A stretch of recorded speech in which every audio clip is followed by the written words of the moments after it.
আমরা যদি দেখতে পাই উপরের আসমানটা আল্লাহ তাআলা খুঁটি ছাড়া দাঁড় করায় রাখছেন। কোন খুঁটি আছে? নাই। কোন রশি ছাড়া সূর্যটাকে আল্লাহ তাআলা ঝুলায় রাখছেন। কোন বন্ধন ছাড়া আল্লাহ তাআলা চাঁদটাকে ঝুলায় রাখছেন। এই পৃথিবীটাকে আল্লাহ তাআলা ঘূর্ণায়মান অবস্থায় রাখছেন, যেটা ঘুরতে আছে। চাঁদ ঘোরে, পৃথিবী ঘোরে, সূর্য ঘোরে, সবাই ঘোরে। এগুলো ঘুরছে। সূর্য তার নির্ধারিত কক্ষপথ থেকে উদয় হচ্ছে, নির্ধারিত কক্ষপথে যায় আমাদের চোখের আলে চলে যাচ্ছে। প্রতিদিন কোন জায়গা থেকে উঠবে, কোথায় গিয়ে আমাদের চোখের অন্তরালে লুকায়া যাবে, এই জায়গাটা আল্লাহ নির্ধারণ করে দিয়েছেন। তাদের ব্যাপারে একই কথা। নক্ষত্র কোন জায়গা থেকে তার চেহারাটা দেখাবে, এটা আল্লাহ তাআলা নির্ধারণ করে দিয়েছেন। এর ব্যতিক্রম করবার কোন ধরনের সুযোগ কোন মাখলুকের নাই। এরা সবাই যার যার কাজ করতে থাকবে। কতদিন পর্যন্ত? যতদিন পর্যন্ত মানুষকে যে উদ্দেশ্যে বানানো হয়েছে কোন একজন মানুষ সে উদ্দেশ্য পালন করবে। একজন মানুষ। কয়জন? সারা পৃথিবীর একজন মানুষ যদি আল্লাহ যেই উদ্দেশ্যে মানুষ বানাইছেন ওই উদ্দেশ্যে ব্যবহার হতে থাকে, ততদিন পর্যন্ত সূর্য ঠিক জায়গা থেকে উঠবে, চাঁদ ঠিক জায়গা থেকে উঠবে, বাতাস ঠিক মতো বইবে। মোট কথা গোটা দুনিয়ার যত সেবক আল্লাহ তাআলা মানুষের জন্য বানাইছেন সবাই তার খেদমত জারি রাখবে। সুবহানাল্লাহ বলবেন না? কিন্তু যেদিন একজন মানুষও থাকবে না, আল্লাহ যে উদ্দেশ্যে মানুষ বানাইছেন এই উদ্দেশ্যটা মানুষ একজনও যদি পালন না করে, যেদিন এমন অবস্থা হবে, সেদিনকার কি অবস্থা হবে? ইদা শামসু কুওয়ারাত ওয়া ইদান নুজুমু কাদারাত। যখন জগতের মানুষগুলা যে উদ্দেশ্যে তাদের বানানো হয়েছে এগুলা ছেড়ে দিবে, তখন এ সূর্যকে আর আলো দেওয়ার জন্য স্বাধীনতা দিবে না। রুটি বাস করে না, রোল বানায় না, রোল ভিতরে ভাজি দিয়া রোল বানায় খায়।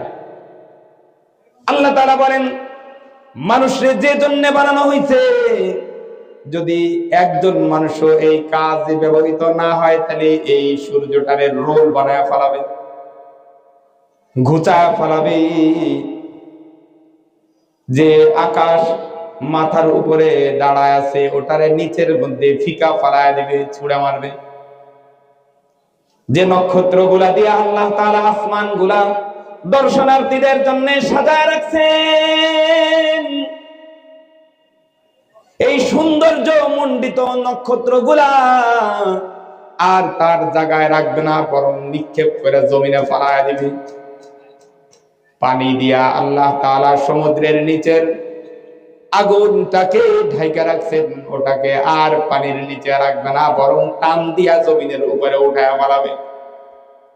গোটা দুনিয়ার ঘূর্ণায়মান অবস্থাকে আর ঘুরতে দিবে না,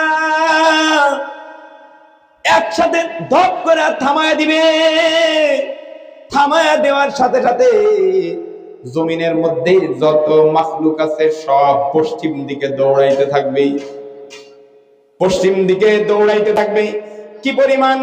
আরে 1000 কিলোমিটার গতিতে একটা ট্রেন ছুটছে, বুলেট ট্রেন, হঠাৎ করে যদি ব্রেক মারে তাহলে ভিতরে যা আছে সব যেমন সামনের গ্লাস ভাইয়া বাইর হয়ে যাবে, ঠিক এমন হাইড্রোলিক চাপ দিয়া যখন জমিনের ঘূর্ণায়মান অবস্থা দাঁড় করায় দিবে, জমিনে যা কিছু আছে সব একসাথে দৌড়াইতে থাকবে। গতি এমন হবে আগুনে বাতাসে ঘর্ষণে আগুন ধরে যাবে, পানি আর বাতাসে ঘর্ষণে আগুন ধরে যাবে।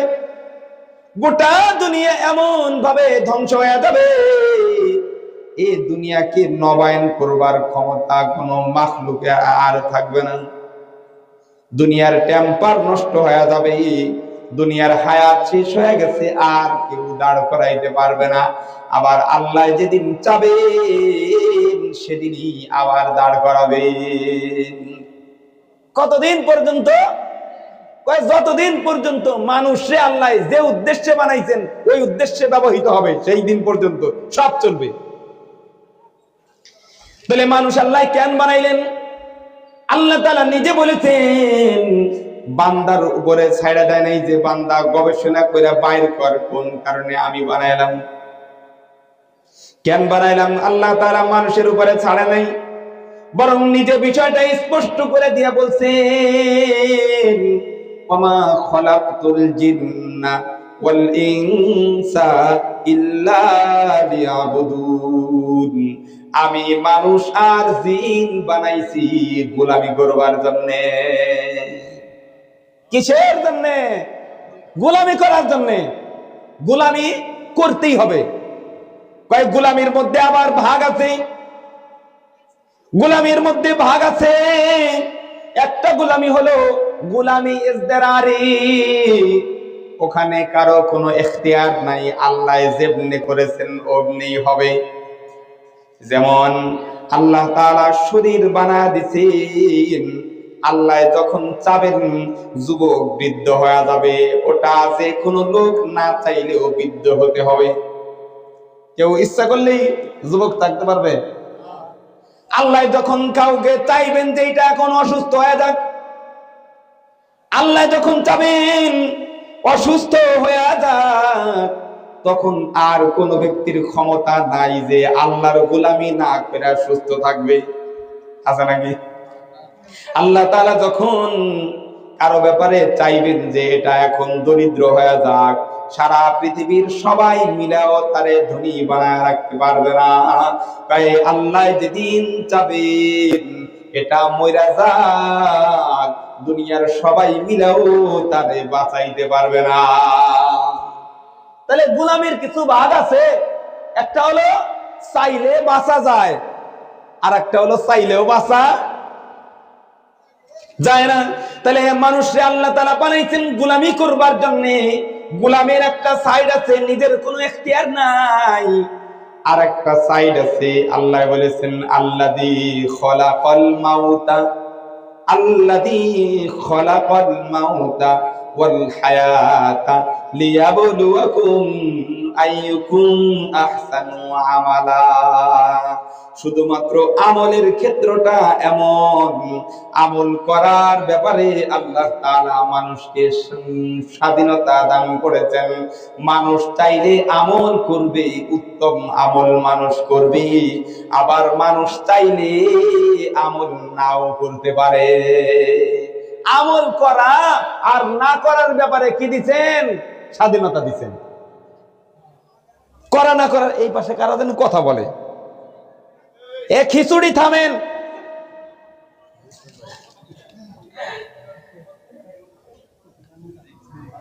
এখন ভালো শোনা যায় না? এই পাশে থেকে কথা আসলে ভালো লাগে না, না? তো যেটা বলতেছিলাম, গোলামির জন্য বানাইছে, গোলামি করা ছাড়া কোনো উপায় আসেনি? আছে। তবে গোলামির ক্ষেত্রে একটু স্বাধীনতা দিয়ে দিচ্ছেন। বান্দা যদি চায় তাহলে পরম শত্রু শয়তানের গোলামি করতে পারে, আবার যদি চায় পরম বন্ধু আল্লাহ তাআলার গোলামি করতে পারে। এতটুকু স্বাধীনতা দিয়ে দিচ্ছেন যে মানুষ যদি চায় তার গোলামির শক্তি কাজে লাগাইয়া মাহবুব আল্লাহ তাআলাকে নিজের আপন বানায়া, নিজেকে আল্লাহর আপন বানায়া আল্লাহর বন্ধু হয়ে যাইতে পারে। জোরে কন্যা সুবহানাল্লাহ। আবার মানুষ যদি চায় তাইলে পরম শত্রু শয়তানের গোলামি কইরা দুনিয়ার থেকে জাহান্নামের টিকেট কনফার্ম কইরা যাইতে পারে। এইটুক স্বাধীনতা দিছে আল্লাহ তাআলা, এইটুক স্বাধীনতা দিছে। তবে বাইরে আমার এখানে একটা কথা মনে করে দেই, দুনিয়ার মধ্যে আল্লাহ তাআলা যে কাজগুলো রাখছেন, দুই প্রকারের কাজ রাখছেন। একটা কাজ হলো জান্নাতি কাজ, আর একটা হলো জাহান্নামের কাজ। কাজ কয় প্রকার? দুটো কাজ, একটা হলো জান্নাতি কাজ, আর একটা হইলো জাহান্নামের কাজ। তার মানে একটা হলো আল্লাহর গোলামি, আর একটা হলো শয়তানের গোলামি। কোন ব্যক্তি যদি আল্লাহর গোলামি করে, তাইলে আল্লাহর গোলামি হলো আল্লাহর সাথে জড়িত, ওটা জান্নাতের সাথে কানেকশন লাগানো। কোন ব্যক্তি আল্লাহর গোলামি করলে কলিজার মধ্যে জান্নাত থেকে আরাম আয়েশের ছোঁয়া পড়ে যাবে। শরীরে রোগ থাকবে কিন্তু অন্তরে একটা শান্তি কাজ করবে। গায়ের জামাটা ছিঁড়া থাকবে কিন্তু জিজ্ঞাসা করে কেমন আছেন, আলহামদুলিল্লাহ। কলিজার ভিতর থেকে আসে, কলিজার ভিতর থেকে শুকরিয়া চলে আসে। কেন? কারণ তার সাথে মালিকের সাথে সম্পর্ক আছে। এই জন্য কলিজার মধ্যে সব সময় আলাদা একটা আনন্দ কাজ করে, আলাদা একটা শান্তি কাজ করে। সে দারিদ্রতার মধ্যে থাকে কিন্তু অন্তরের মধ্যে শান্তি থাকি, কারণ তার সাথে শান্তির মালিক আল্লাহর সাথে বন্ধুত্ব হয়ে গেছে। আর যদি কেউ বিপরীতটা করে, যদি কোনো ব্যক্তি শয়তানের গোলামি করে, তাহলে শয়তানের সাথে সম্পর্ক জাহান্নামের সাথে। কোথায় সাথে? জাহান্নামের সাথে শয়তানের সম্পর্ক আছে। মনে করেন একটা রুমের মধ্যে একটা পাইপ আগুনের উপর থেকে বাতাস আনে, আর একটা পাইপ এসির থেকে আনে, দুইটার বাতাসের ধরন কি এক হবে? ঠিক এমন, ঠিক এমন কোন ব্যক্তি যদি শয়তানের গোলামি করে, শয়তানের সাথে সম্পর্ক জান্নাতের সাথে নাকি জাহান্নামের সাথে? জাহান্নামের সাথে তার সম্পর্ক। এই জন্যে তার সাথে জাহান্নামের কানেকশন লাগে যাবে। এই জন্যে দেখা যাবে কলিজার মধ্যে, আরে গায়ের জামা দামি থাকবে কিন্তু কলিজার মধ্যে অশান্তি কাজ করতে থাকবে, পেরেশানি তার মধ্যে বাসা বেঁধে থাকবে। ওই যে কোনো কাজ করবে অন্তরে শান্তি থাকবে না। জিজ্ঞাসা করলে হতাশা প্রকাশ করে বলবি, বইল না অমুক ঝামেলায় আছি, এটা আছি সেটা আছি। আসলে ঝামেলা কোথাও নয়, বরং আল্লাহর গোলামি ছাইরা শয়তানের গোলামিতে ঢুকছে। ওখানে গেলে অটোমেটিক অন্তরের মধ্যে দুশ্চিন্তা বাধা বাঁধবে, অশান্তি বাধা বাঁধবে। দেখবেন যে লোকগুলা নামাজ না পড়ে, কোন দিক দিয়ে যেন অন্তরের মধ্যে একটা পেরেশানি তার মধ্যে থাকে। দেখবেন যে লোকটা আর একজনের সম্পদ মাইরে খায়, কোনোভাবে আর একজনের সম্পদ জোর দখল করে যারা খায় বেড়ায়, তাদের মধ্যে দেখবেন একের পর এক অশান্তি অশান্তি অশান্তি সব সময় ভেতরে কাজ করতে থাকে, অশান্তি দানা বাঁধতে থাকে। কারণ তার কাজের সাথে সম্পর্ক শয়তানের সাথে, ওর সম্পর্ক জাহান্নামের সাথে। দুনিয়ার মধ্যে থাকবে, জাহান্নামের ছায়া তার উপরে পড়ে যাবে। নাউজুবিল্লাহ বলেন। এজন্য আমরা গোলামি করব কার? নাকি শয়তানের? আল্লাহ তাআলার গোলামি করব, আল্লাহর গোলামি করব। এর ব্যতিক্রম হয় মানুষ আল্লাহর গোলামি করবে, না হয় মানুষ শয়তানের গোলামি করবে। এই দুইটার মাঝখানে কারো গোলামি করার সুযোগ নাই, স্বাধীনভাবে চলবারও কোনো সুযোগ নাই। আপনি যদি মনে করেন আমি নামাজ পড়লাম না, মন চাইল না তাই পড়লাম না, আল্লাহর গোলামি করলেন না, তার মানে স্বাধীনভাবে চললেন না। না, নামাজ ছাইড়া দিয়ে আপনি শয়তানের গোলামি করলেন। গোলামি ঠিকই হয়ে গেছে। আপনি রাস্তা দিয়া চলছেন, একজন পুরুষ মানুষ যেহেতু আল্লাহর গোলাম, আর গোলাম যখন হবে শুধুমাত্র কি জবানটা গোলাম, হাতটা গোলাম, চোখটা গোলাম না, না। একজন মানুষ সর্বাঙ্গ দিয়া গোলামি করবে। কি দিয়া? সর্বাঙ্গ দিয়া গোলামি করবে। আল্লাহ বলছেন ওয়ালা তাত্তাবিউ খুতুওয়াতিশ শাইতান। আল্লাহ বলেছেন উদখুলু ফিস সিলমি কাফা ওয়ালা তাত্তাবিউ খুতুওয়াতিশ শাইতান ইন্নাহু লাকুম আদুউম মুবিন। আল্লাহ বলেন খবরদার পূর্ণাঙ্গ রূপে ইসলামের মধ্যে ঢুকে যাইবা, মানে পূর্ণাঙ্গ রূপে গোলাম হয়ে যাইবা। তোমার চোখ গোলামি করবে, পা গোলামি করবে, জবান গোলামি করবে, তোমার সর্বাঙ্গের মাধ্যমে সব সময় গোলামি করবে। গোলামির বাইরে যাওয়ার কোনো সুযোগ নাই, কোন তৃতীয় পথই নাই। হয় মানুষ হয় আল্লাহর গোলামি করবে, না হয় শয়তানের গোলামি করবে। তবে গোলামি যদি করতে হয় পূর্ণাঙ্গ গোলামি করতে হবে, আংশিক গোলামি গ্রহণযোগ্য নয়। আংশিক গোলামি গ্রহণযোগ্য নয়। এই জন্য একজন মানুষ যখন আল্লাহর গোলামি করবে তখন অন্ধকার ঘরেও আল্লাহর গোলামি করবে নাকি? একজন মানুষ যখন নামাজ পড়তে যাবে মসজিদের মধ্যেও সে গোলাম। আবার এই লোকটা যখন আরেকজনের খেতে কাজ করতে যাবে তখনও কিন্তু সে গোলাম, আল্লাহরই গোলাম। এই লোকটা যখন ব্যবসা করতে যাবে সেখানেও কিন্তু আল্লাহর গোলাম। এবার যদি নামাজের সময় নামাজ পড়লো, দুধ বিক্রয় করবার সময়ে পানি দিয়া বেচল, তাইলে এটা মসজিদে গোলাম, বাজারে গোলাম নয়। বাজারে গোলাম নয়। যে লোকটা মানুষের সামনে মসজিদের মেম্বারের পাশে দাঁড়ায় সত্য কথা বলে, সুন্দর কথা বলে, কিন্তু দরবার যখন করবার যায় তখন 2 নম্বরই সাক্ষী দিয়া বিচার এদিক সেদিক ঘোরা ফলায়, তাহলে বোঝা গেল সে মসজিদে গোলাম কিন্তু বাহিরে আল্লাহর গোলাম নয়, বরং শয়তানের গোলাম। আল্লাহ বলেছেন পূর্ণাঙ্গ গোলাম হওয়ার জন্য আংশিক গোলামির আল্লাহর কাছে কোনো দাম নাই। কেন? আল্লাহ তাআলা বলেছেন আল-ইয়াওমা আকমালতু লাকুম দীনাকুম, আল-ইয়াওমা আকমালতু লাকুম দীনাকুম ওয়া আতমামতু আলাইকুম নি'মাতি ওয়া রাদিতু লাকুমুল ইসলাম দীনা।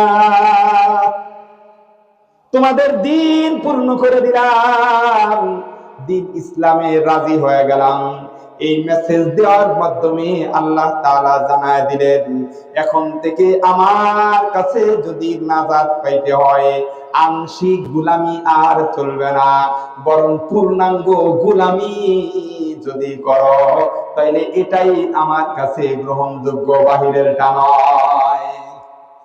তাহলে 1 নম্বর আমরা গোলামি করব আল্লাহর, 2 নম্বর গোলামি করব আংশিক নাকি পূর্ণাঙ্গ? ধরে কয়েন আংশিক নাকি পূর্ণাঙ্গ? এবার আসেন পূর্ণাঙ্গ গোলামি করবার জন্য কয়েকটা শর্ত আছে। পূর্ণাঙ্গ গোলামি করবার জন্য কয়েকটা শর্ত আছে। এই শর্ত অনুযায়ী যদি গোলামি একটা যদি শর্ত ছুটে যায় তাহলে গোলামি কার্যকর হবে না, গোলামি কার্যকর হবে না।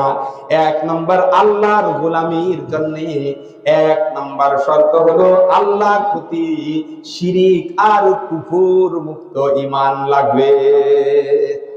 কি লাগবে? বেজাল মুক্ত ঈমান। বেজাল মুক্ত ঈমান।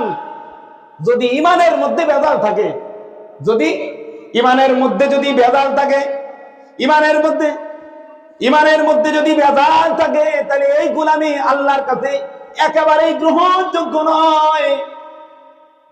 অনেকগুলি কারণ আছে যার কারণে মানুষের ঈমান চলে যায়, সেটা নিজেও জানে না। নামাজ পড়ে, রোজা রাখে, হজ করে, দাড়ি রাখে, পাঞ্জাবি পরে, কিন্তু ঈমান নাই। এমন ঈমানদার, এমন বেঈমান নামাজীর বর্তমানে অভাব নাই। ঈমান নাই কিন্তু নামাজ পড়তেছে। মসজিদের সভাপতি হয়ে বসে রয়েছে, একটুখানি মিলায় নেন তারপরে সামনে যাই। যেমন কোন ব্যক্তি যদি কোনো গুনাহকে গুনাহ মনে না করে তাহলে তার ঈমানের লাইসেন্স বাতিল হয়ে যাবে। কোন একটা গুনাহ, সবগুলার দরকার নাই, কোন এক গুনাহকে যদি কোনো ব্যক্তি গুনাহ মনে না করে তাহলে তার ঈমান থাকবে না। যেমন আমি আপনাদেরকে একটা উদাহরণ দেই। আপনারা দেখবেন আমাদের দেশে কিছু ইসলামী লেবেল লাগানো দল আছে যাদের নামের সাথে ইসলাম শব্দটা লাগানো আছে। এই দলের কর্মীরা দেখবেন নারী পুরুষ একসাথে বৈশা ইফতারি পার্টি করতেছে, ইফতার পার্টি করতেছে বেপরদা অবস্থা। কি অবস্থায়? বেপরদা অবস্থায় করতেছে। দেখবেন এই দলের কিছু কর্মী আছে যারা পূজা মণ্ডপে যায়, আবার এই পূজা কমিটির কাছ থেকে নিজের গলায় ফুলের মালা তুলে নিতেছে। এই কর্মীর কিছু কিছু নেতারে দেখবেন তারা পূজা মণ্ডপে যায়, সেখানে যায় আবার প্রণোদনা, আর্থিক প্রণোদনা দিতেছে ভোট চাওয়ার জন্য। এই যে যখন যখন একটা ইসলামী দলের লোকগুলা অনইসলামিক কর্মকাণ্ড, পর্দা হলো ফরজ, পর্দা কি কান্ত দেখি ফরজ, বেপর্দা হলো হারাম, বেপর্দা হলো হারাম।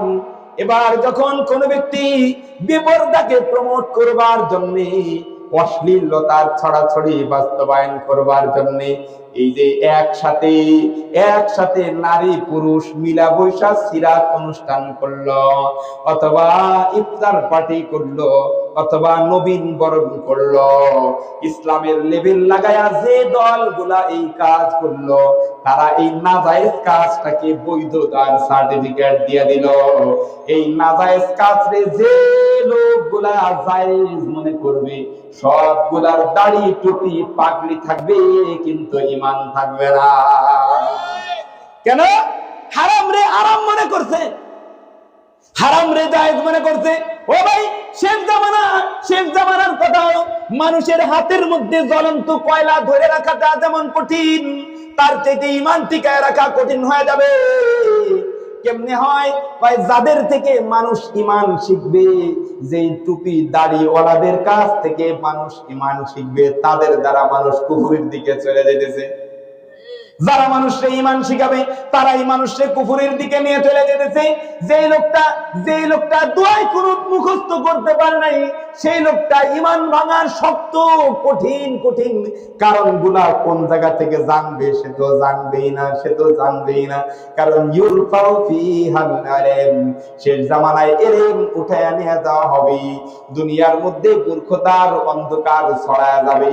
কোনটা জান্নাতের পথ আর কোনটা জাহান্নামের পথ, এটা মানুষ নির্ণয় করতে পারবে না।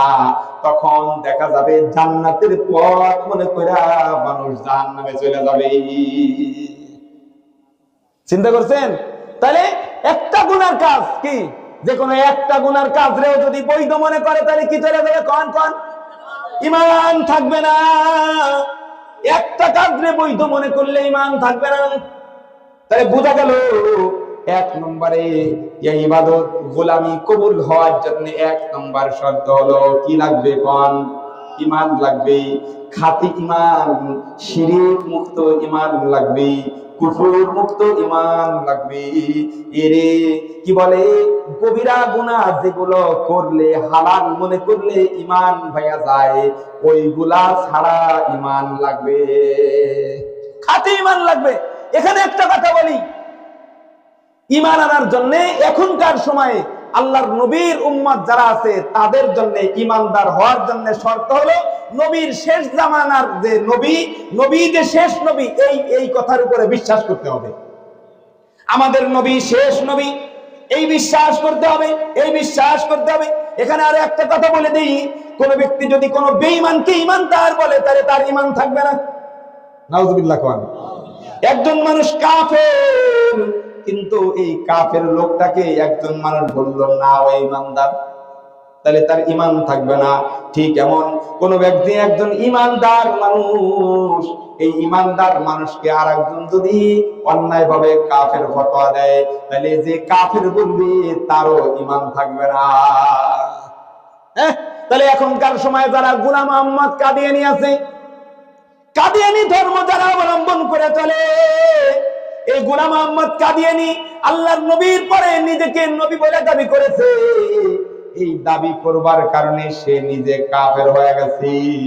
এইবার এই যে লোকটা গোলাম আহমদ কাদিয়ানীকে নবী বলে মানবে, তারও ঈমান চলে যাবে। আবার যে লোক গোলাম আহমদ কাদিয়ানী রে মুসলমান মনে করবে, এই লোকগুলারও ঈমান চলে যাবে।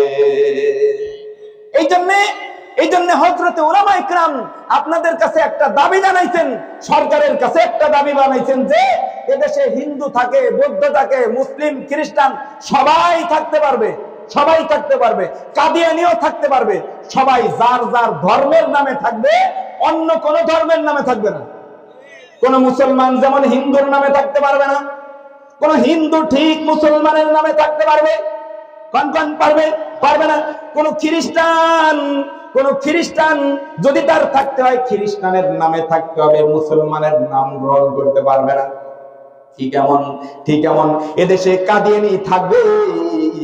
ওরা কাদিয়ানি, হিন্দুরা যেমন অমুসলিম, ইহুদিরা খ্রিস্টানরা যেমন অমুসলিম, কয় এদেশে কাদিয়ানিরাও থাকবে, তবে মুসলমান নামে নয়, বরং অমুসলিম হিসাবে থাকবে। কেন? এটা আমাদের ইমানের দাবি। ওরা যদি ইমানদার হয়, আমরা যদি তাদেরকে ইমানদার মনে করি, আমাদের ইমান থাকবে না।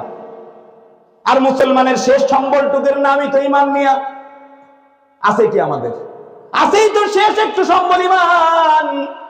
একজন মুসলমানের সবচেয়ে বড় সম্পদ কি? ইমান। ইমানটাকে খায় ফেলানোর জন্য বহুদিক থেকে বহু মানুষ বিভিন্ন ধরনের ষড়যন্ত্র যেমন করে, শয়তানও ষড়যন্ত্র করে, ইহুদি নাসারাও ষড়যন্ত্র করে। কারণ ওরা জানে মুসলমান গুনাহ করলে করতে পারে, কিন্তু মুসলমান ইমান ছাড়তে পারে না। মুসলমান না খায়া থাকতে পারে, মুসলমান দেশ ছেড়ে দিতে পারে, কিন্তু ইমান ছাড়তে পারে না।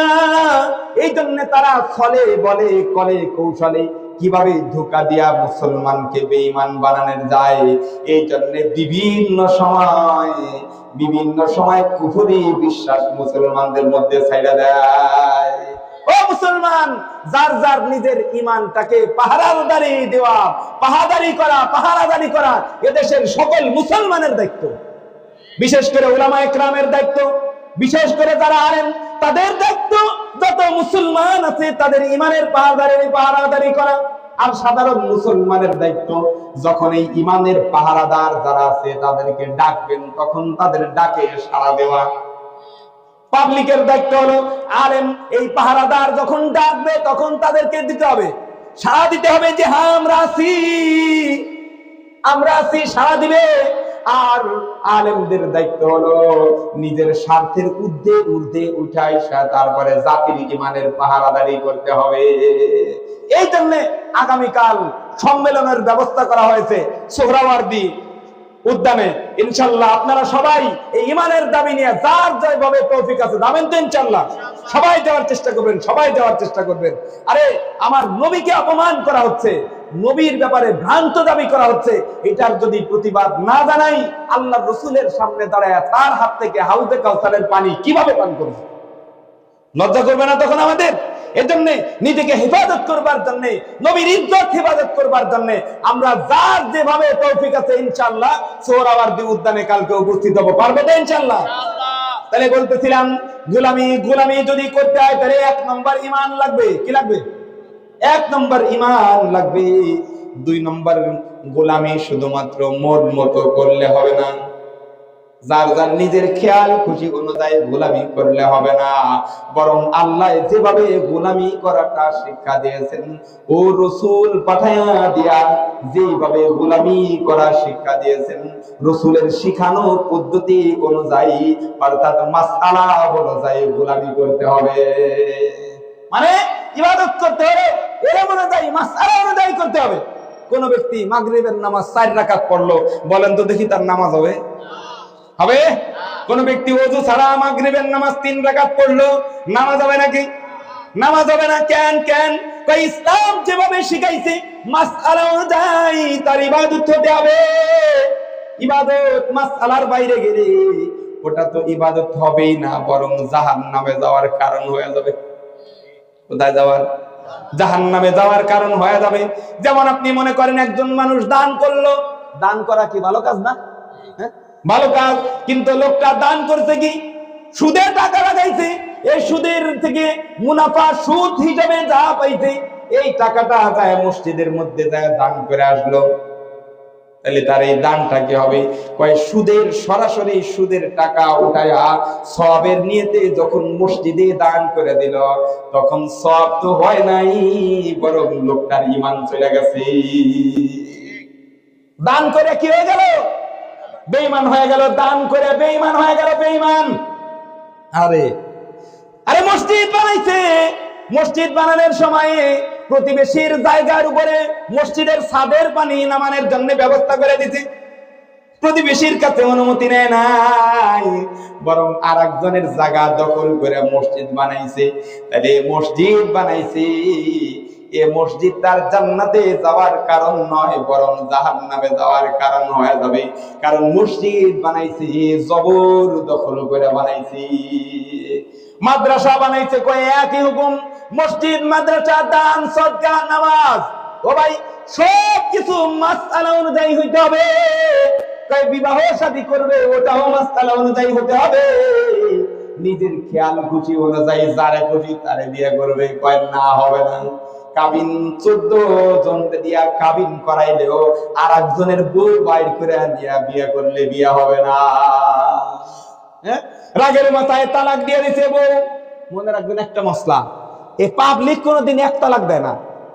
পাবলিক কোনোদিন কি করে না? বউ এক তালাক দেয় না। ওই প্রথমে শুরু করে হলো শ্বশুর বাড়ির গোষ্ঠীর লোকজন নিয়ে, গোষ্ঠীরা দেয়, তারপরে আর বাপরে দেয়, তারপরে মারে দেয়, এরপরে বাকি যাতে সব বউর কান্দে চাপাই দেয়। হ্যাঁ, এই যে তালাক দিয়ে দিল, যদি 3 তালাক দিয়ে দেয় তাহলে কি হয়ে গেছে? এই মহিলা যদি গর্ভবতী না হয়ে থাকে, নাও যদি গর্ভবতী হয়ে থাকে, তারপরে 3 মাস পর দিন পর্যন্ত ইদ্যত পালন করবে, তারপরে আর একজনের কাছে বিয়ে বসবে। এর আগে আর কারো কাছে সে বিবাহ বসতে পারবে না।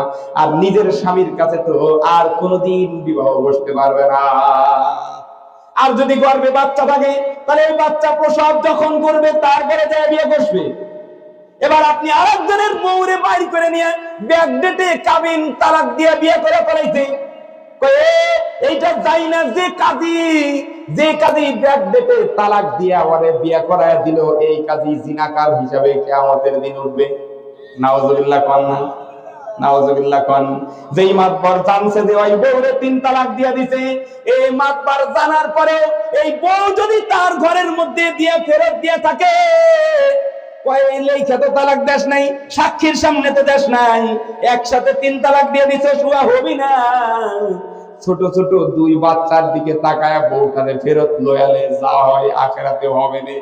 এই যে এই কথা বইলা বউ ফেরত দিয়া দিছে, এই স্ত্রীর সাথে স্ত্রীর দিকে তাকাবে তো চোখের জিনা হবে, ওরে স্পর্শ করবে তো হাতের জিনা হবে, ওর সাথে মিলামিশা করবে সরাসরি জিনা করার গুনাহ হবে, ওর থেকে সন্তান জন্মগ্রহণ করবে তো জারত সন্তান জন্মগ্রহণ করবে। এই যে যত অন্যায় করতেছি, মায়ের শুধু একা খাবে না, বরং যেটা মাতবাড়ি করছে ওইটাও খাবে। জমি খায় একজন, দুলাই খাবে আর একজন। দরবার করতে গেছে, এটা জমিন মাপতে গেছে, আর একজনের আইলের মধ্যে ধাক্কা দিয়ে 1 লিং ঢুকে খুঁটে গেড়ে দিচ্ছে। ও মাতবার, বাড়িতে যায় তুমি মাইপে দিয়ে ঘুমাই রইলা, যতদিন পর্যন্ত এই জমিন সে জবরদখল করে খাবে, তোমার আমলনামায় গুনাহ লেখা হবে। কারণ তুমি এটা অন্যায় ভাবে তারে নিয়ে দিছো। তার মানে যে খাইছে সে দুধের দোয়া তুলসী পাতা। এটারও খবর আছে, এটারও খবর আছে রে। তাহলে বোঝা গেল কি শুধুমাত্র ইবাদত করলেই হয় নাকি? হয় না, বরং গোলামি করতে হলে লাইন মতো করতে হয়। লাইন ক্রস করে হয় না, বরং সবকিছু মাসআলা অনুযায়ী হতে হয়। কোন ব্যক্তি যদি মাসআলা অনুযায়ী দরবার করতে পারে, জীবনে 1 ওয়াক্ত তাহাজ্জুদের নামাজ না পড়লেও কিয়ামতের ময়দানে তাহাজ্জুদ গুজারের ব্যক্তির সাথে জান্নাতে চলে যাবে। কিন্তু যদি বান্দিল লয়ে বিচার ঘুরে মরে যায়, তাহলে কিয়ামতের দিন শুটকি মাছ যেমন রোদ্রের মধ্যে ছিদ্র করে ঝুলায় রাখে, ওর গলার মধ্যে রশি দিয়া জাহান্নামের গর্তের উপরে, জাহান্নামের চুলার উপরে ঝুলায় ধুবে। নাউজুবিল্লাহ কোন না রে, আরো জোরে কেন নাউজুবিল্লাহ। তাহলে বোঝা গেল যেই মাতবাড়ি করে জান্নাতে যাওয়া যায়, ওই মাতবাড়ি কিন্তু আবার জাহান্নামে নিয়ে যাবে। কখন যদি মাসআলা অনুযায়ী না হয়, একজন মানুষ যদি ব্যবসা বাণিজ্য করে, ব্যবসা করলে ফরজ ইবাদত করার সওয়াব পাবে, কন্যা সুবহানাল্লাহ। ব্যবসা করলে কি ইবাদত করার সওয়াব? ফরজ ইবাদত করার সওয়াব পাবে। আমি আমার শাইখ মুফতি আব্দুল গফফার সাহেব দামাত বারাকাতুহুম জবান থেকে শুনেছি, কোন ব্যক্তি মসজিদের মধ্যে বৈশা তাসবিহ পড়তেছে, সুবহানাল্লাহ সুবহানাল্লাহ সুবহানাল্লাহ। আর একজন মানুষ বাজারের মধ্যে যায়া বাদাম বিক্রয় করতেছে, বাদাম চিল্লায় বাদাম বিক্রয় করতেছে। যে লোকটা মসজিদে যায়া সুবহানাল্লাহ সুবহানাল্লাহ তাসবিহ পাঠ করতেছে, এই লোকটা নফল ইবাদত করার সওয়াব পাবে। কিন্তু যে লোকটা বাজারে যায়া বাদাম বলে চিল্লাইতেছে, এই লোকটা ফরজ ইবাদত করার সওয়াব পাবে, কোন সুবহানাল্লাহ। চিন্তা করছেন? কখন যদি মাসআলা অনুযায়ী ব্যবসা করে, কিন্তু 2 নম্বর মাল 1 নম্বর বেচারা দিছে, আরে গাইড পচা কাপড় কয় ভাবি এটা চমৎকার লাগবে, আপনারে ভালো মানাবে, ফুসলে ফাটলে 2 নম্বর আরে চালায় দিছে, ভাবের মধ্যে সিরাটুকু দিয়া চালায় দিছে। এ মিয়া ধোঁকাবাজির গুনাহ হবে। আল্লাহ রাসূল সাল্লাল্লাহু আলাইহি ওয়াসাল্লামের হাদিসের মধ্যে স্পষ্টভাবে বর্ণনা করা আছে, আল্লাহর নবী বাজারের মধ্যে গেলেন, যায় দেখে সবাই যার মাল সামানা বিক্রয় করতেছে। বৃষ্টি হয়েছে, বৃষ্টির পরে বাজারে গেছে, দেখে যে গম উপর দিয়ে সুন্দরভাবে শুকনা গম। রাসূল বললেন, কিরে কেবল না বৃষ্টি হইলো? একজনের স্তূপের মধ্যে হাত ঢুকায় দিয়েছে, কি হাত ঢুকায় দিয়েছে, কিরে উপরে শুকনা ভিতরে দেখি ভিজা। কয় কিরে এমন করলো কেন? কয় হুজুর উল্টায় না দিলে তো মানুষ দিবে না, এই জন্য একটু ঘুরায় দিছিলাম, বৃষ্টিতে ভিজে গেছে, ভিতর থেকে বাইরে করে দিছি। আল্লাহর রাসূল বললেন, মান গশানা ফালাইসা মিন্না, যে লোকটা ধোঁকা দিবে এই লোকটা আমার উম্মত নয়। আপনি যখন কামলা দিতে যান, মালিক সাথে থাকলে ঠিক মতো কাজ করেন, মালিক নাই উল্টা কোমরের বিড়ি টানেন, এটাও তো ধোঁকাবাজি করা, এটাও তো ধোঁকাবাজি করা। মসজিদের মধ্যে ইমাম রাখছেন নামাজ পড়ানোর জন্য, এবার তারে দিয়ে আপনি জোরপূর্বক ওয়াশরুম পরিষ্কার করাইলেন, বাথরুম পরিষ্কার করাইতেছেন, এটাও তো তার যে দায়িত্ব সেটা বাদ দিয়ে আরো একটা চাপায়া তার উপরে জুলুম করা, এটাও তো জুলুম করা। ও ভাই, আপনি যখন ব্যবসা করতে যান, আরে মাপে যখন কম দেন, এটাও তো জুলুম করা, এখনকার সময় কত কোয়ালিটি যে বাইর হইছে। আপনি যাবেন ফল কিনবার জন্য, 75 গ্রামের কাগজের ঠোঙ্গা একটা দিয়া মাপে কম ধরায় দিতেছে। আবার দেখা যাইতেছি এই মুরগি কিনতে যাবেন, ফ্যানের নিচে ঠোঙ্গা রাইখা, ফ্যানের নিচে মিটার রাইখা তারপরে মুরগি ওজন দিয়া দিতেছে, বাতাসে 200 গ্রাম করে একজন ঠগায় দিতেছে। হ্যাঁ, আবার এই লোকটা আইসা নামাজও পড়তেছে, কয় এ ভাই, ব্যবসা হলো একটা ইবাদত। কোন ব্যক্তি যদি মাসআলা অনুযায়ী ব্যবসা বাণিজ্য করে, তাহলে তার এই ব্যবসা বাণিজ্য তারে কোথায় নিয়ে যাবে? যেই লোকটা সততার সাথে ব্যবসা করবে, আমার রাসূল বলেন, as-সাদুকুল আমিন মান নাবিয়্যিন ওয়াস-সিদ্দীকিন ওয়াশ-শুহাদা ইয়াওমাল কিয়ামা। যে লোকটা সততার সাথে ব্যবসা বাণিজ্য করবে, এই লোকটা কি কয় শহীদদের সাথে জান্নাতে যাবে, সলিহিনদের সাথে জান্নাতে যাবে, এই লোকটা নবীদের সাথে জান্নাতে চলে যাবে, কোন সুবহানাল্লাহ। নবীদের সাথে চলে যাবে। কিন্তু যদি কোনো ব্যক্তি এদিক সেদিক করে থাকে, তাহলে কয়জনকে জীবনে মাপে কমতি দিনা কিয়ামতের দিন সব প্রাপককে সামনে দাঁড় করায় দিবে। আপনি এক ওয়াক্ত নামাজ পড়েন নাই, নামাজ এক ওয়াক্ত ছুটে গেছে, 5 বছরের নামাজ ছুটে গেছে, তাহলে বিভিন্ন মসজিদে যায় পড়ানোর কোনো দরকার নাই। যে এরিয়ায় থেকে নামাজ ছুটছে ওই এরিয়ার মসজিদে যাওয়ার দরকার নাই। হঠাৎ মনে পড়ছে এতদিনের নামাজ ছুটে গেছে, দাঁড়ায় গেলেন, একসাথে দাঁড়ায়া দাঁড়ায়া কাজা নামাজ পড়ে দিলেন, আল্লাহ মাফ করে দিতে পারেন। কিন্তু এই ব্যবসা করতে যায় চিটাগাং যায় আর একজনকে ধোকা দিয়ে আসতেন, এখানে মসজিদে বসে বসে মাফ চাইতেছেন, কাজ হবে না। যেখানে যারে ধোকা দিছেন তার কাছে যায়া যায়া হয় তার সামান পৌঁছায়া দিবেন, নাইলে হাতে পায়ে ধইরা তারপরে মাপ চাইতে হবে। চিন্তা করা যায়? তাহলে ব্যবসার মতো একটা ইবাদত, মাসআলা অনুযায়ী হইলে ইবাদত, মাসআলার বাইরে চলে গেলে জাহান্নামে যাওয়ার কারণ। কোথায় যাওয়ার কারণ? জাহান্নামে যাওয়ার কারণ। শুধু ব্যবসা না কিরে মিয়া, এই যে ওয়াজ নসিহত ওয়াজ, এই ওয়াজটাও যদি মাসআলা অনুযায়ী হয় তাহলে এটা ইবাদত হবে। আর যদি ওয়াজ মাসআলা অনুযায়ী না হয় তাহলে ওয়াজ মুসিবত হয়ে যাবে। ওয়াজ আর নসিহত থাকবে না, বরং মুসিবত হয়ে যাবে। ওয়াজ করতে যায় একটা মিথ্যা কথা বলবি, যতজন মানুষের কাছে মাইকের আওয়াজে এক মিথ্যা কথা পৌঁছাবে তত সংখ্যক কবিরা গুনাহ তার আমলনামায় লেখা হবে। অমুক জায়গা ছিল দুপুরের সময়, অমুক জায়গা আসরের পরে, অমুক জায়গা মাগরিবের 36 জায়গার বর্ণনা দিয়ে দিলা, কয়েক জায়গা যদি মিথ্যা বলে থাকে তাহলে যত মানুষ এই মিথ্যা শুনেছে ততটা কবিরা গুনাহ লেখা হবে। চিন্তা করছেন? কয় ঠিক দুনিয়ায় যতগুলি কাজ আছে সবগুলোই মাসআলা অনুযায়ী হতে হবে। গোলামি করবা নিজের মন মতো করলে হবে না, বরং মাসআলা অনুযায়ী হতে হবে। নামাজ পড়বে এটাও মাসআলা অনুযায়ী হতে হবে। কি? নামাজটাও মাসআলা অনুযায়ী হতে হবে।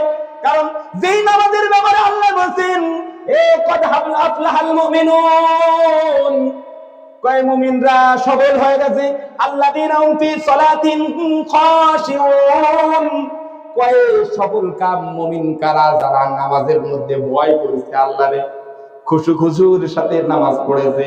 তাহলে নামাজ এমন এক ইবাদতের নাম যে নামাজ পড়লে মানুষ জান্নাতে চলে যায়। কিন্তু নামাজ যদি মাসআলা অনুযায়ী না হয় তাহলে নামাজ পড়া মানুষ জাহান্নামে যাবে। নামাজ পড়ে কোথায় যাবে? করোনার ভ্যাকসিন নিছে না? ভ্যাকসিনে কি হয়েছে? উল্টা অ্যাকশন করছে, রিঅ্যাকশন করছে। কয় নামাজ যদি মাসআলা অনুযায়ী না হয় তাহলে নামাজে রিঅ্যাকশন করবে। আল্লাহ নিজে বলেছেন ফাইলুল লিল মুসাল্লিন আল্লাযীনা হুম আন সালাতিহিম সাহুন আল্লাযীনা হুম ইউরাউন ওয়া ইয়ামনাউনাল মাউন।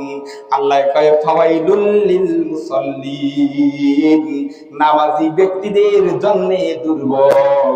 নামাজ পড়তেছে তারাও ওয়াইল নামক জাহান্নামে চলে যাবে নামাজি হওয়ার কারণে। কয় কোন নামাজি? আল্লাযীনা হুম আন সালাতিহিম সাহুন, যারা অলসতার সাথে নামাজ আদায় করে, তাদের নামাজের কোনো খেয়াল নাই, পড়তেছে কি পড়তেছে কোনো খবর নাই, টিনের বাড়ি দিয়া নামাজ পড়ে যেতেছি। কয় এই নামাজ তার জান্নাতি নয়, বরং নামাজ ওরে জাহান্নামী বানায়া নিবি। কি করবে? নামাজ জাহান্নামী বানায়া দিবে। ও ভাই, এই ঠিক এমন পিতা মাতার খেদমত। আল্লাহ তাআলার হুকুমের পরে বান্দার যত হক গুলো আছে, এই বান্দার হকের মধ্যে সবচেয়ে বড় হক হলো মার। কার হক? তারপরে 3 গুণ হক হলো মার, 3 গুণ খেদমত করবে মায়ের, তারপরে করবে পিতার। কয় পিতা মাতার খেদমত করলেও মাসআলা অনুযায়ী হতে হবে, লাইন মতো হতে হবে। আত্মীয়র হক আদায় করবে, ওটাও লাইন মতো করতে হবে, নিজের মন গড়া করলে চলবে না। কয় খেদমত করবে মার, খেদমত করবে মার, খেদমত করবে মার, কিন্তু হুকুম মানবে বাবার। কার হুকুম মানবে? বাবার হুকুম মানবে। যেমন কোন জায়গায় দেখা গেল বাবা একটা বলেছে, মা তার উল্টাটা বলছে, সন্তান করবে কি? সন্তান কি করবে? এবার যদি সন্তান পিতারটা বাদ দিয়া মায়েরটা করে তাহলে সন্তান গোলামি করা সত্ত্বেও গুনাহগার হয়ে যাবে। কি হয়ে যাবে? গোলামি করা সত্ত্বেও গুনাহগার হয়ে যাবে। কারণ একজন মানুষের উপরে সবচেয়ে বড় হক হলো তার মায়ের, তারপরে বাবার। কিন্তু এই লোক যদি মহিলা হয়, তাহলে মহিলার হক উপরে সবচেয়ে বড় হক তার পিতামাতার নয়, বরং মহিলার উপরে সবচেয়ে বড় হক হলো তার স্বামীর। কার হক? স্বামীর। বিয়ের পরে খালি পুনর করে মার কাছে ফোন দিয়ে এই শাশুড়ির কত নালিশ করে, আর এই যে উনি ওখানে বসে বসে ফুসলে ব্যাস সংসার ভেঙে গেছে। কোন মহিলার জন্য তার স্বামীর বাড়ির মেসেজ তার নিজের বাবার বাড়িতে কুটলামি করে নালিশ দেওয়া জায়েজ নাই। স্বামী তাকে বৈধ যে আদেশগুলো করবে, এই বৈধ আদেশ পালন করা প্রত্যেকটা নারীর জন্য ফরজ কাজ। ফরজ কাজ। নামাজ পড়া যেমন ফরজ, রোজা রাখা যেমন ফরজ, স্বামী তার স্ত্রীকে যে আদেশ দিবে এটা পালন করা, যদি কোরআন হাদিস সাংঘর্ষিক কোনো আদেশ না হয়, এটা পালন করাও তার জন্য ফরজ। এবার বাবাই মানে মায়ের স্বামী যেই কাজের আদেশ করেছে, মায়ের জন্য তার বিপরীত কোনো হুকুম দেওয়াই জায়েজ ছিল না। এইবার নাজায়েজ হুকুম যদি তার সন্তান পালন করে, তার মায়ের যদি কথা সে মান্য করে, তাইলে খেদমত করবে কিন্তু গুনাহগার হয়ে যাবে। কথা বুঝতে পারছেন? তাহলে বিবাদমান বিষয় বাবার কথা শুনবে নাকি মায়ের কথা শুনবে? আজকে এখন নাকি বাবার কথা শুনবে। তাহলে বোঝা গেল খেদমত করতে গেলে লাইন মতো করতে হবে। কি মতো? লাইন মতো করতে হবে। আপনি যাকাত দিবেন, সদকা দিবেন, ফিতরা দিবেন, যা কিছু করবেন, আত্মীয়র হক আদায় করবেন, সেখানেও লাইন মতো করতে হবে, নিজের মন মতো নয়। প্রথম আপনি আত্মীয়র হক আদায় করবেন কার? যেটা বাপের দিক থেকে আত্মীয় হয় তার ওরে খেদমত আগে। বাবার দিক দিয়ে যারা আত্মীয় হয়, যেমন ফুপু, চাচা, খালা, চাচা, ফুপু, চাচা, এরপরে এইভাবে যারা আসবে তারা হলো বাপের দিক দিয়ে আত্মীয়। আপনি যদি দান করতে দেন, সর্বপ্রথম বাপের দিক দিয়ে কারা আছে তাদেরকে দান করবেন। তারপরে যদি দান করতে যান, এরপরে মায়ের দিক দিয়ে কারা আত্মীয় হয় তাদেরকে দান করবেন, তাদের খেদমত করবেন, তাদের দেখভাল করবেন, তাদের ইজ্জত করবেন। তারপরে যদি করতে হয়, এরপরে নিজের শ্বশুর বাড়ির দিক দিয়ে যারা হবে, যারা বউয়ের দিক দিয়ে আত্মীয়, তাদেরকে করবেন। কিন্তু ভাইরারে আমার, দেখবেন সমাজের চিত্র এখন পাল্টে গেছে। সমাজের চিত্র পাল্টে গেছে।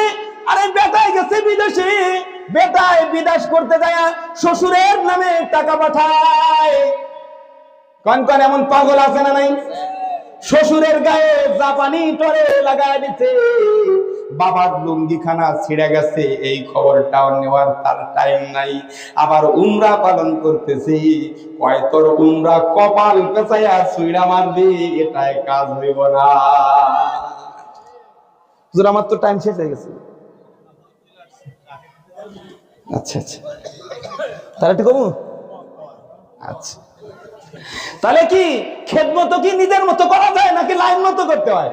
হ্যাঁ, লাইন মতো করতে হয়। মায়ের কাপড় ছিঁড়ে গেছে, খবর নাই, শাশুড়িরে দামদানি শাড়ি কিনে দাও। আরে শাশুড়িরে দাও, নিষেধ নাই। প্রথমে তুমি কারে দিবা? প্রথমে শালিরে নয়, প্রথমে বোনরে দিবা, তারপরে ফুপুরে দিবা। প্রথমে ফুপুরে দিবা, বোনরে দিবা, তারপরে ফুপুরে দিবা, তারপরে যায় 3 নম্বরে ওইখানে দাও, নিষেধ নাই। কিন্তু তুমি দান করলা, লাইন ক্রস করে করছো, তাহলে এই দান তোমার জন্য নাজাতের ওসিলা নয়, বরং এটা আরো কিয়ামতের দিন আটকে দেওয়ার সম্ভাবনা হয়ে দাঁড়াবে। কারণ এটা হলো কিয়ামতের আলামত। কিয়ামতের আলামত হলো পুকুর ডেঙ্গায়া আর এক পুকুরের মধ্যে পানি পড়বে, পাশ দিয়া শুকনা রয়েছে, এটার খবর নাই, অনেক দূরে যায়া পানি ছিটাবে। আল্লাহ রাসূলকে জিজ্ঞাসা করে, হুজুর কিয়ামতের আলামত কি? আমি তো জানি না, যে জিজ্ঞেসে এই তো ভালো। কয়টাই কিছু আলামত কয়, আলামত হলো আনতালিদাল আমাতু রাব্বাতাহা, মা তার মনিব জন্ম দিবে। তার মানে দুনিয়ার মধ্যে সন্তানের কাছে সবচেয়ে দামি পার্সন হলো তার মা, তারপরে হলো তার পিতা। কিন্তু দেখা যাবে সন্তান ছেলে যারা আছে তাদের পিতাদের সাথে গোলামের মতো ব্যবহার করবে। বাবারে কয় তুমি যা গরুর জন্য কচুরি কাইটা আনো, পরে বসে বসে পাবজি খেলে। মারে কয় তুমি আমার এই যে জামা কাপড় ধুয়েছি ধুয়ে দিও গোসল কইরা, গোসল করে, আরে বেটি তুমি না তোমার মায়েরটা ধুয়ে দিবা, এখন সে তো ধোয় না, বরং এই মহিলা আবার কয় আমার মেয়ে তো কোনোদিন নিজের কাপড়টাও ধোয় নাই, কোথায় দিলাম বিয়া ওরে দি কাম হয়। কেন এমন করছো? আরে তোমার মেয়ের জন্য তো কাজ হলো সে ঘর সামলাবে, ঘর। আল্লাহ নবীর মেয়েকে দিয়ে ঘর সামলানোর কথা এসেছে, তাহলে তোমার মেয়ের তো উচিত ছিল ঘরের কাজ শিখানো, ঘরের কাজ শিখানো উচিত ছিল, তুমি তারে দিয়ে ঘরের কাজ শিখাও। এবার করে নাই, বরং রান্না করে পাঠায় নাই, কয় কালা হয়ে যাবে না। এবার কি করেছে, নিজের মেয়ে তার মায়ের সাথে দাসীর মতো ব্যবহার করতেছে, চাকরানির মতো ব্যবহার করতেছে। কয় এটা কেন হইছে? কারণ গুলামির লেভেল শিখায় নাই। তাহলে গুলামি কবুল হওয়ার জন্য 1 নম্বর ঈমান লাগবে। কি লাগবে? 2 নম্বর কি লাগবে? মাসআলা অনুযায়ী হতে হবে, মনে থাকবে। 3 নম্বর কয় শুধু মাসআলা অনুযায়ী হলেই হবে? একেবারে পুঙ্খানুপুঙ্খ রূপে মাসআলা অনুযায়ী ইবাদত করছে, কিন্তু নিয়তে ছিল গড়বড়, নিয়ত ছিল না ভালো। হজ করছে হালাল টাকা দিয়া, কিন্তু যার সাথেই দেখা হয় তারে কয় জানো নি এবার আল্লাহর রহমতে একটু বাইতুল্লাহরে তো দৌড়ে আসলাম, আরে কি যে ফাঁকা পাইলাম, যাই এই নামাজে দাঁড়াই গেলাম, এত সুন্দর একটা পরিবেশ গেছে। এর মানে বুঝাইতে চাই আমি কিন্তু গরম গরম আজি। হজ করে আসতে এবার রশিদে যদি তার নাম লেখে, আলহাজ না লিখলে চান্দি গরম হয়ে যাইতেছে, তার মানে বোঝা গেল হাজি নাম ফুটানোর জন্য হজ করে আসছে। পোস্টারের মধ্যে মাওলানা লেখছে, মুফতি লেখে নাই, কেন? চান্দি গরম হয়ে গেছে। বোঝা গেল নাম ফুটানোর জন্য মুফতি পাস করছো, এই মুফতিগিরি জাহান্নামে যাওয়ার কারণ হয়ে যাবে। মানুষ দেখানোর জন্য নামাজে লম্বা লম্বা সিজদা দিছি, এই সিজদা জাহান্নামে যাওয়ার কারণ হয়ে যাবে। মানুষের প্রশংসা কোরআনের জন্য দান করেছে, এই দান তার জন্য জাহান্নামে যাওয়ার কারণ হয়ে যাবে। মানুষ দেখানোর জন্য হজ করছে, হজ জাহান্নামে যাওয়ার কারণ হয়ে যাবে। এরে ভাই কেন হবে, কেন হবে, কেন? যেই কাজের মাধ্যমে আল্লাহর সন্তুষ্টি অর্জন করবার কথা, ওই কাজ যদি মানুষ বান্দার সন্তুষ্টি অর্জন করবার জন্য করে, তাইলে আল্লাহর সাথে শিরিক করার গুনাহ হয়। নাউযুবিল্লাহ। কোন ইন্না শিরকা লাযুলমুন আযীম, দুনিয়ার মধ্যে সবচেয়ে বড় অপরাধ হলো শিরিক করা। কোন ব্যক্তি যখন নামাজ পড়াইতেছে তো দেখলো যে সভাপতি আইসা করছে, নামাজি কিরাতটারে ভয়ঙ্কর করে একটু টান মেরে দিতে, বুঝাইতে চায় আমার ইমামের দিক কণ্ঠটা বাড়ি সুন্দর, চাকরিটা যেন কনফার্ম হয়ে যায়। তার মানে সে বিশ্বাস, মনে মনে বিশ্বাস করছে আল্লাহও যেমন চাকরি রাখতে পারে, আমার সভাপতি রাজি থাকলেও চাকরি থাকতে পারে। এই লোকটা এই নিয়ত করবার মাধ্যমে আল্লাহর সাথে পার্টনার সাব্যস্ত করে ফেলাইছে। আপনারা সবাই জানেন কিয়ামতের ময়দানে যে সকল লোকগুলোকে দিয়ে জাহান্নাম উৎপাদন করবে, একটা আমল শূন্য ব্যক্তি নয়। এমন নয় যে আমলের শর্ট পড়ে গেছে জাহান্নামে দিয়ে দিতে, একটা এমন নয়, বরং বড় বড় 3 জন জাহান্নাম উৎপাদন করবে। এরা হলো দুনিয়ার সবচেয়ে সেরা সেরা আমলওয়ালা, সবচেয়ে সেরা আলেম হয়ে গেছে, কিন্তু ভিতরে ইখলাস ছিল না, পরে দিয়া জাহান্নাম উৎপাদন করে ফেলাবি। কয় বড় দানবীর দান করছে কিন্তু ভিতরে ইখলাস ছিল না, ও দান করছে কিন্তু দানটা তার জন্য জাহান্নামের কারণ হয়ে গেছে, পরে দিয়া জাহান্নাম উদ্বোধন করে পাঠায়। নিজের কল্লাটা কাইটা দিতে, জান কাই ফালাই দিতে, আল্লাহর জন্য জান দিয়ে দিতে, কয় তোমার জন্য শহীদ হয়ে গেছি। কয় না রে, না না, তোর উদ্দেশ্য ছিল মানুষ যেন তোরে পড়ো শহীদ বলে, শহীদ বলে, এটা তো হয়ে গেছে, দি দি তাহলে জাহান্নামের মধ্যে ফালায় দেই। তাহলে বোঝা গেল শুধুমাত্র মাসআলা অনুযায়ী ইবাদত করলেই হয় না, বরং নিয়ত সঠিক থাকতে হয়। যে কাজের মাধ্যমে আল্লাহ রাজি হবেন, ওই কাজ দিয়া দুনিয়া নয় বরং আখিরাত কামাইতে হবে। কি কামাইতে হবে? আখিরাত। তারপরের শর্ত হলো ইবাদত কবুল হওয়ার জন্য আরো অন্যতম একটা শর্ত হলো ইবাদত করবার পরে ফখর করা যাবে না, বরং বিনয়ী হয়ে যেতে হবে। কি হইতে হবে? বিনয়ী হয়ে যেতে। আল্লাহ তাআলা আমাদের সবাইকে যেভাবে ইবাদত করলে